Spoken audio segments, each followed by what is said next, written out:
Hey everybody, welcome to another video to review values and the next checkpoint. So today we're finally gonna work on background. So we're gonna be doing background values as well as cast shadows, and it's gonna be checkpoint number 7. So this is actually gonna be our final checkpoint. So this is gonna be this, and then the project is due. So with background and cast shadows, it'll all be complete and ready to submit.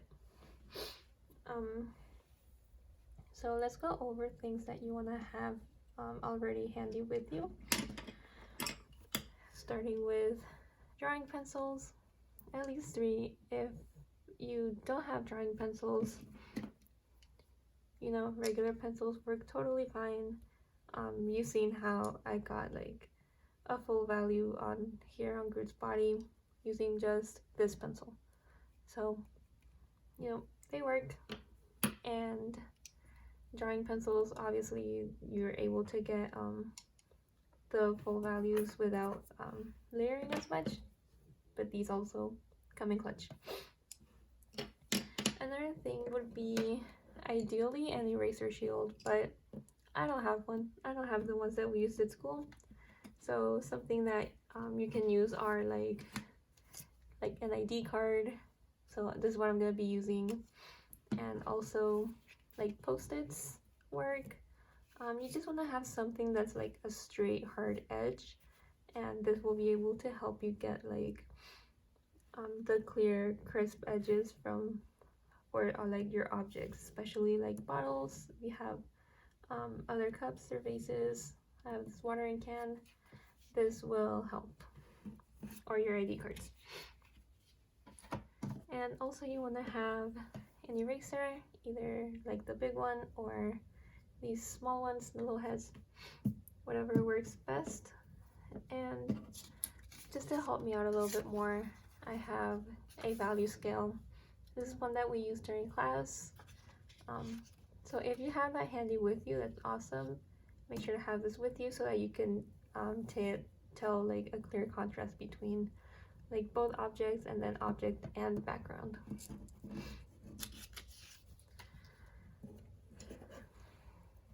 So let's start with making sure that all we have a horizon line. So this would be like table versus whatever's in the background. It would be like the wall or anything. So I'm just gonna make sure where my horizon line is, which is towards the bottom of the bottle, and it's a little bit slanted. If I place my ruler just to measure, that's the angle that I get. Around right there. Alright.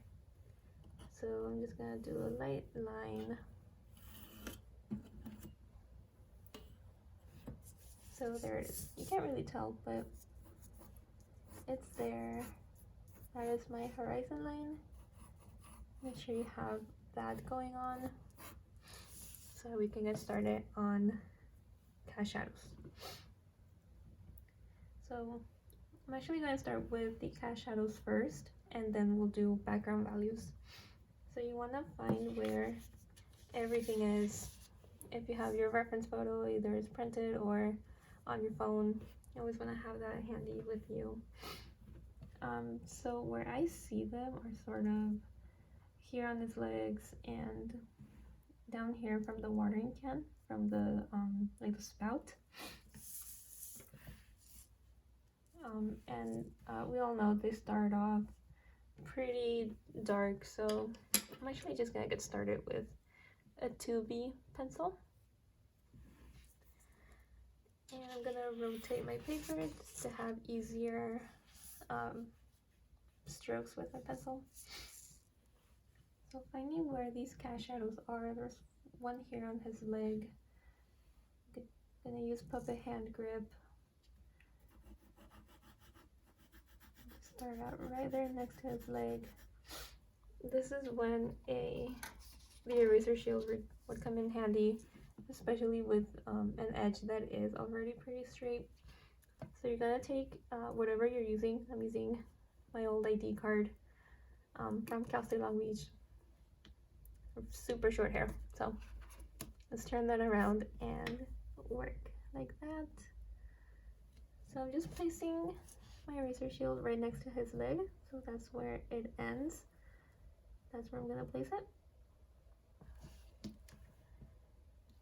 And start building my values with 2B pencil. I'm not pressing too hard. It's already dark. And looking over here, my reference.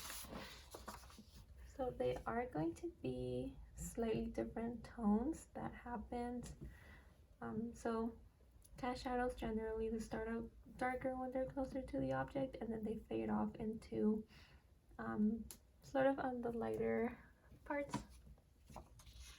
So if I take out my value scale here, looking at it, this would be the darkest, one of the darkest, which is a 7. I doubt that some of us could achieve like an 8, which is almost pure black with like the pencil that we have.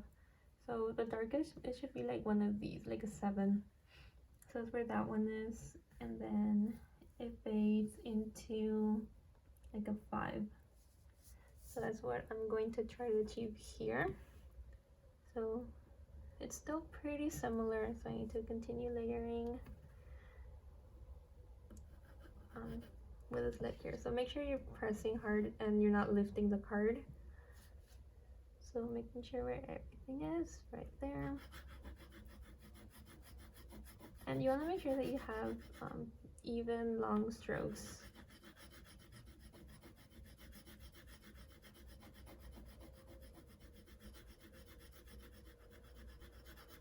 And it starts to fade off. So doing a little bit of layering.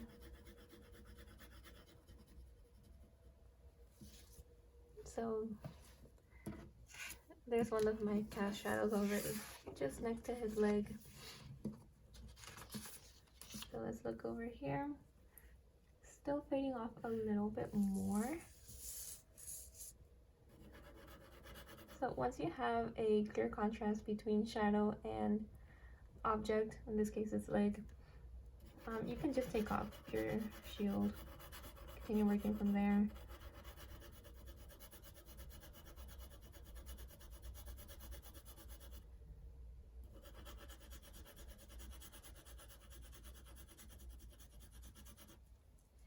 So this should work, and there's also a little bit more here on like the foot area. For those of you that have like round objects, you can sort of continue this stroke, but they're just gonna be a little bit shorter.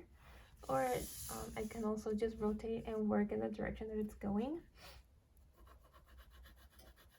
So something like this. Just bring out my makeshift eraser shield.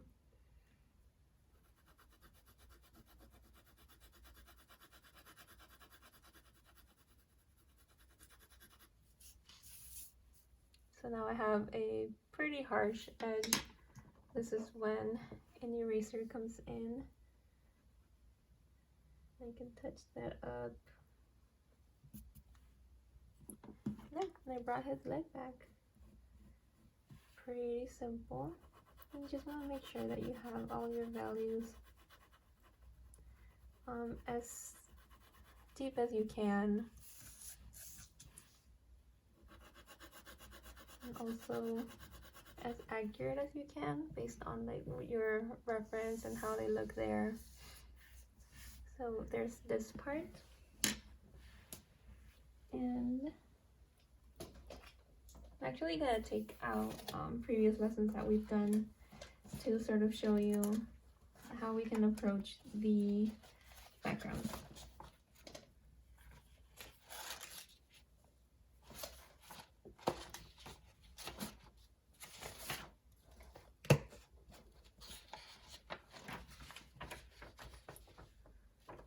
Alright, so right here I'm showing you lesson 3.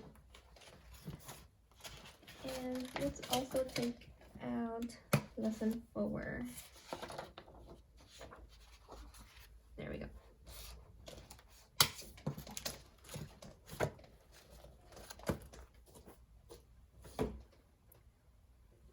So if we take a look at these two example backgrounds that we've done, and also on these ones, you mainly need like deep background values where the lighter parts of your objects are. So if we take a look here on the sphere, there's a highlight. That's where you want to have like the contrast going. Then over here where we had some reflected light, this is where some of like the darker part of the background was. And over here on this one as well. So here's a little bit darker, next to the reflected light. Take a look over here. Same thing. So darker where there's a lighter area on your objects. And if you already have a really dark area on your objects, you don't need that much value next to it because there's already an obvious contrast. So don't do more than you need to. Just do what is like the absolute most necessary. I'm putting these to the side for now. And let's take a look at my reference image, because there is a lot going on in my background, and I'm sure a lot of you do also on your own reference photos. So I chose to not draw this bottle. If you have anyone else's objects behind, you don't have to draw those. I have the whole classroom in the background. I don't have to draw that. You just need to tell the clear contrast between table and like above the horizon line. So above horizon line, which is right here, and below, which is the table.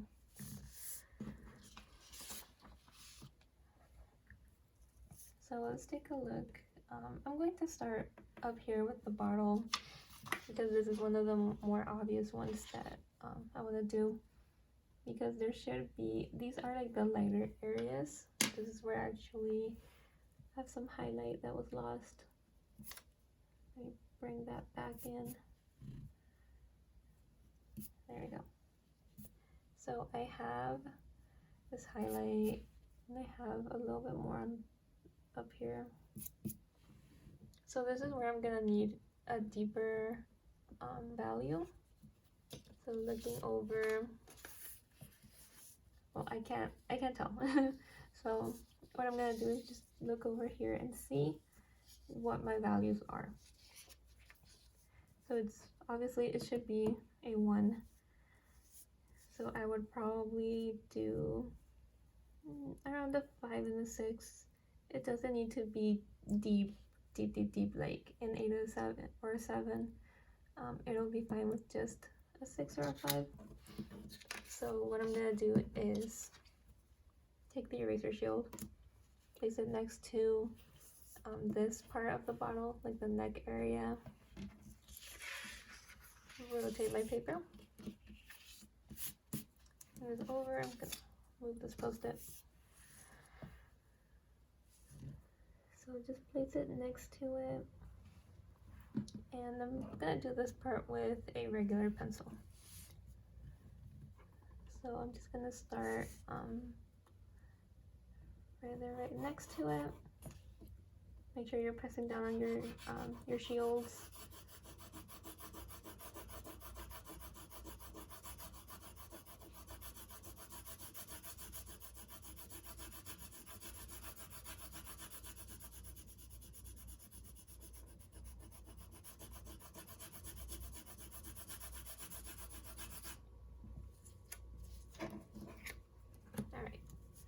So now we can tell a little bit between bottle and background. So now we have this clear contrast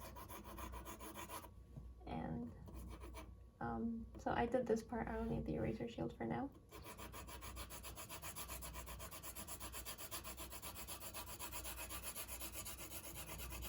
And you can sort of fade off. So don't forget these little parts too. If anything happens to like your objects as you're shading, you can always go back and edit. So over here, I'll need the eraser shield again. With like curvy areas, you could find maybe an object that you have that could have that sort of curve. Like I have my phone stand here. It's curvy, but not exactly how I need it. No, not really. So now you can see that you can use pretty much anything as an eraser shield. Phone stand would work.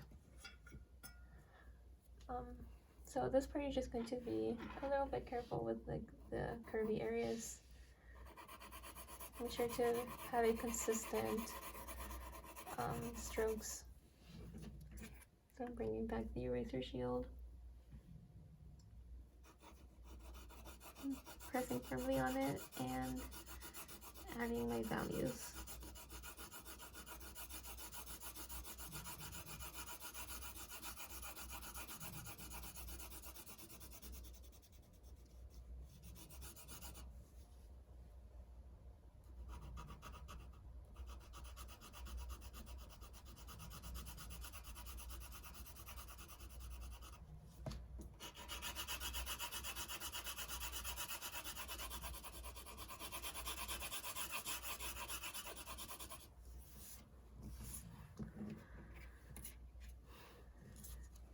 Alright, so there's part of the background, and this is actually where I'm gonna stop with building that contrast between like object and above the horizon line, because we just hit the horizon line.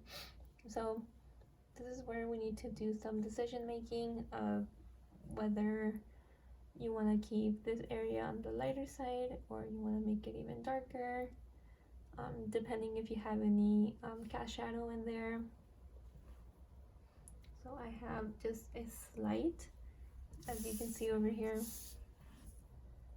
there's the smallest cast shadow there, which I'll add.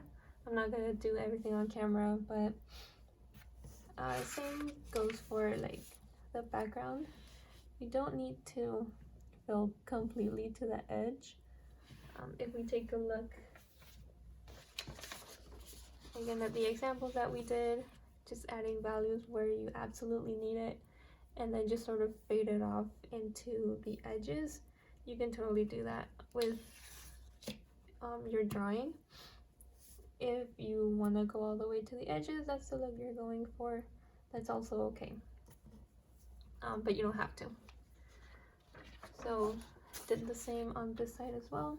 On this notes, just fading off into the edges, don't have to fill in absolutely everything.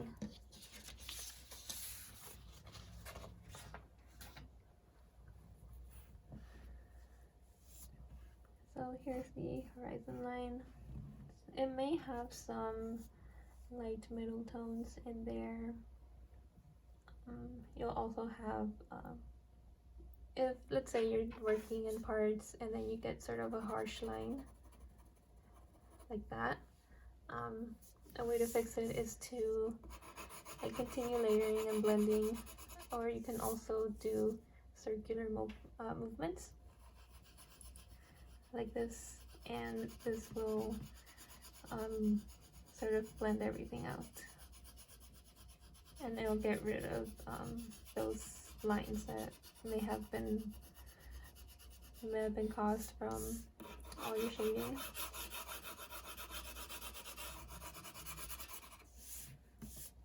So see how I did over here, just fade it off. Let's see. So another thing to consider when you're using your shields, if you're using your ID card, Post-its, a piece of paper, whatever you have available to you, is to form like these crisp edges, and also it'll protect the shading that you've already done, because you've already done it and maybe you don't want to go back to it. That's totally fine, but you want to make sure that you get rid of all the outlines that you might have. This helps adding value to it next to like the outlines that you had. That helps eliminate it. You want to have a clear contrast between object, background, and also between object and object. You have things that are overlapping. You want to make sure that they are clearly separated. So you're going to have a full week to work on this. This project is going to be due next week. I'll post a rubric within these days, so look out for that. So make sure to have your cast shadows on all your objects. You have background values, and again, you don't need to fill the entire page. Oh, let's before we go, I want to mention something else, which is the darker areas with the background. So how do we add value to that part? So it's still going to be a middle tone. Let's bring out the value scale. So here I went to about a 6. So this side on the bottle, it's a 6 as well.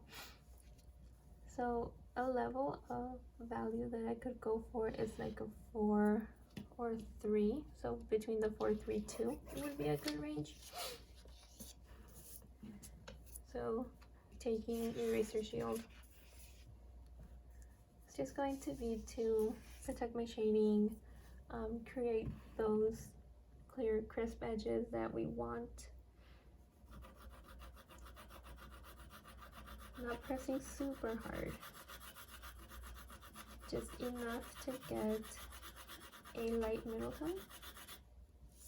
Just lift it, make sure, oops, it's still pretty fuzzy, so I need to go back in.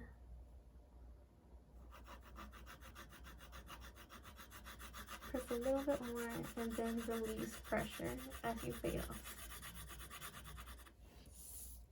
That's better. So same thing down here. You want to have a clear contrast.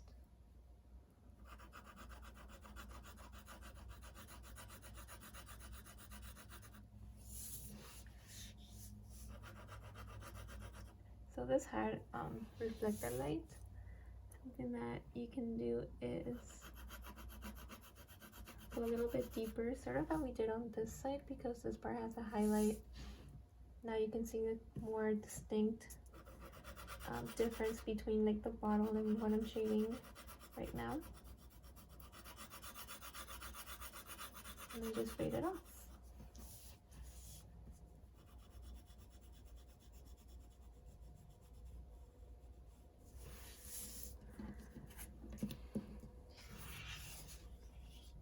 So this is something that you'll be aiming for.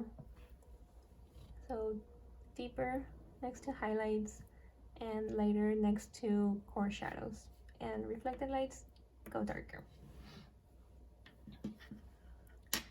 Alright, so I hope this was helpful. Contact me if you have any questions.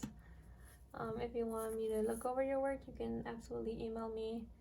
My office hours are posted there on Google Classroom, and this project will be due next week. I'll announce the due date pretty soon, probably when I post the rubric. So yeah, so fill your background values. Just fill out what you need. You don't have to fill in the whole thing. Make sure you have all your cast shadows. You have a full range of value. You have all your details there, and I'm seeing all your work, and it looks really awesome.